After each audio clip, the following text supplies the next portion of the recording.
আসসালামু আলাইকুম। আজকে আসছি হচ্ছে অফিসার্স কোয়ার্টারে 20 নম্বর বিল্ডিংয়ে একটা ফ্রিজ দেখার জন্য।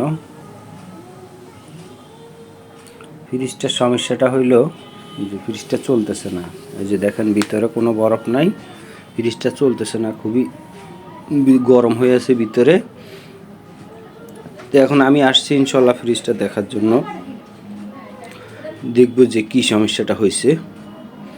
তো আল্লাহর রহমতে সমস্যার সমাধান করে দেওয়ার চেষ্টা করব। আসছি ফ্রিজটা দেখার জন্য, এখন দেখতেছি। এটা একটা ডিপ ফ্রিজ, এটা 300 লিটারের একটা ডিপ ফ্রিজ, অনেক বড় ডিপ ফ্রিজ।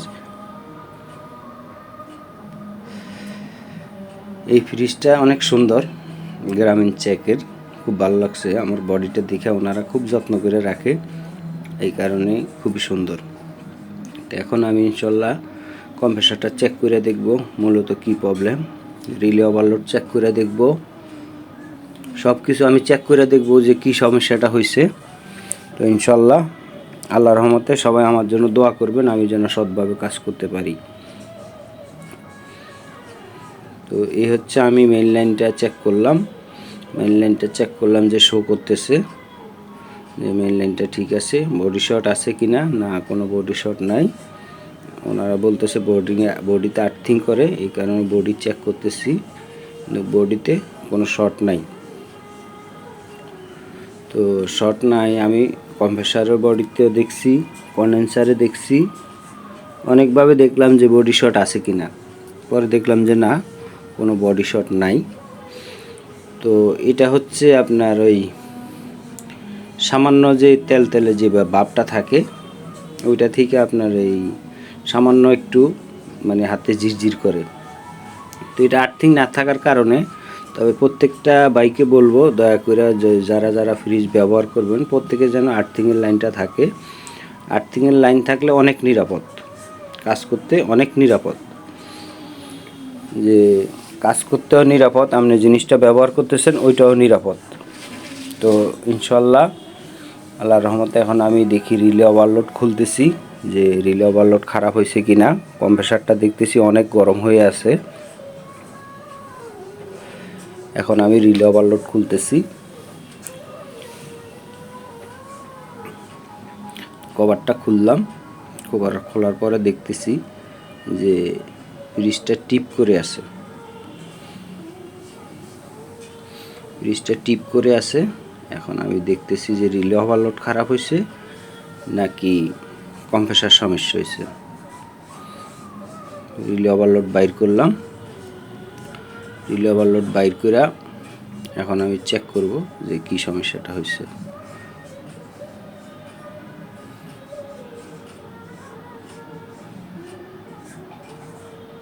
তো অনেক টাইমে রিলে ওভারলোড খারাপ হইলে দেখা যায় যে লাড়া দিলে লড়ে না, অনেক শক্ত হয়ে থাকে। অনেক টাইমে ওভারলোড লাড়া দিলে মানে যদি খারাপ হয় বা পাথর রিলে খারাপ হয়, তাহলে অনেক টাইমে লাড়া দিলে লড়ে না। এই যে আমি এটা লাড়া দিয়ে দেখলাম, লড়ে না, কিন্তু পাথর রিলেটা খারাপ, ওভারলোডটা কাটা আছে। একটু পরে আমি যখন একটু ফু দিয়ে করলাম, তখন ওভারলোডটা ছাইড়ে দিছে। তো ওভারলোডটা ছাইড়ে দেওয়ার পরে আমি দেখলাম যে পাথর রিলেটা খারাপ। তো ইনশাল্লাহ পাথর রিলেটা চেঞ্জ করে দিব। পাথর রিলেটা চেঞ্জ করে দিলে ইনশাল্লাহ আল্লাহর রহমতে সমস্যার সমাধান হয়ে যাবে। ইনশাল্লাহ আমার জন্য সবাই দোয়া করবেন। আমি এসি, ফ্রিজ, মাইক্রোওভেন, ওয়াশিং মেশিনের হোম সার্ভিস দিয়ে থাকি। আপনার যদি প্রয়োজন হয় ইনশাল্লাহ যোগাযোগ করতে পারেন, আশা করি ভালো সমাধান পাবেন। এতটুকু বলতে পারি, কেউ ঠকে নাই আজকে, আপনিও ঠকবেন না। আজকে 30 বছর থেকে আমি এসি, ফ্রিজ, মাইক্রোওভেন, ওয়াশিং মেশিনের কাজ করি। তো আমি দেখতেছি যে কম্প্রেসারটা কোনো প্রবলেম আছে কি না। পরে দেখলাম যে না, কম্প্রেসারও কোনো প্রবলেম নাই। ইনশাল্লাহ আল্লাহর রহমতে কম্প্রেসারও কোনো প্রবলেম নাই। তো আমি এখন এটা পরিষ্কার করব, পরিষ্কার করে রিলে ওভারলোড লাগাই দিব নতুন। আল্লাহর রহমতে সমস্যার সমাধান হয়ে যাবে।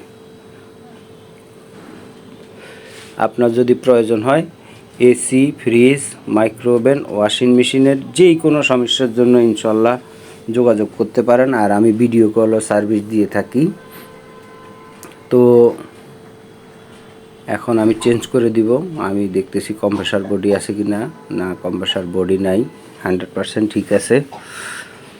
তো ইদানিং আমি একটা জিনিসের জন্য ফেস হচ্ছি খুব অনেক বেশি। আমার প্রত্যেকটা ভাই ফোন করে বলে যে ভাই আমার ফ্রিজটা চলে না, যে কী সমস্যা হয়েছে একটু বলেন।